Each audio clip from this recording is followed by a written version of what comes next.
Majelis Kehormatan Mahkamah Konstitusi (MK) telah membacakan putusan berkaitan dengan dugaan pelanggaran etik Hakim Konstitusi berkenaan dengan putusan soal usia minimum Capres-Cawapres yang kontroversial.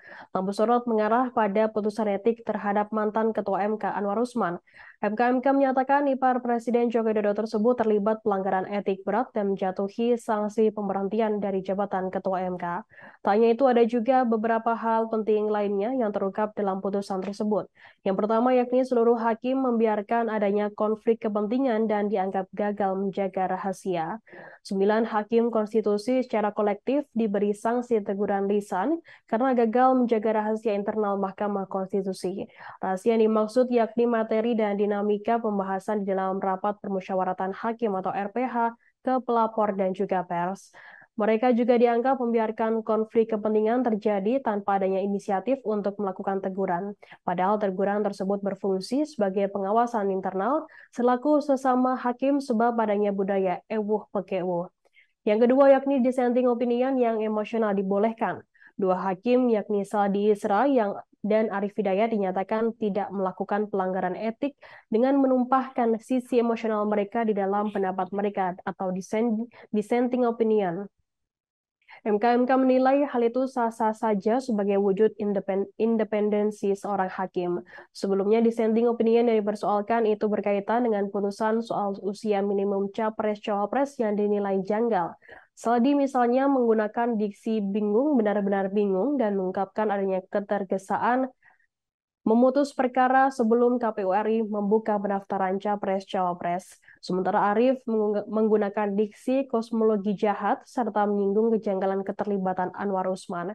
Yang ketiga yakni Hakim Arif Hidayat hampir dipecat.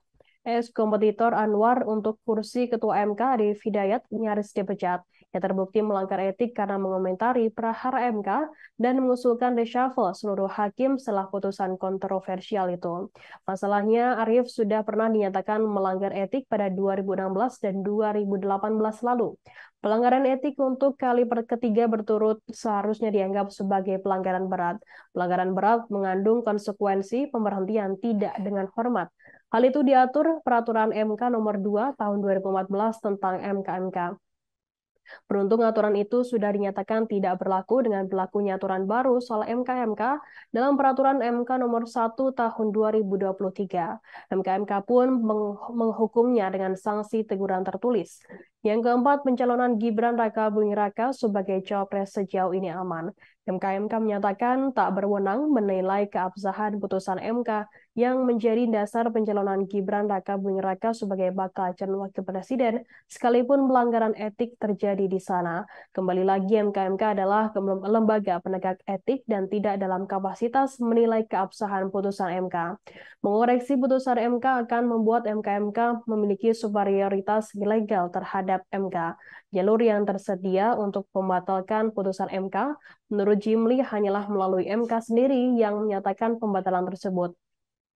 Kesempatan itu muncul lewat perkara 141/PUU Strip 21 Romawi garing 2023 yang akan disidangkan pada hari ini. Dalam gugatan itu, pasal 169 huruf Q Undang-Undang Pemilu yang diubah melalui putusan MK digugat lagi ke MK.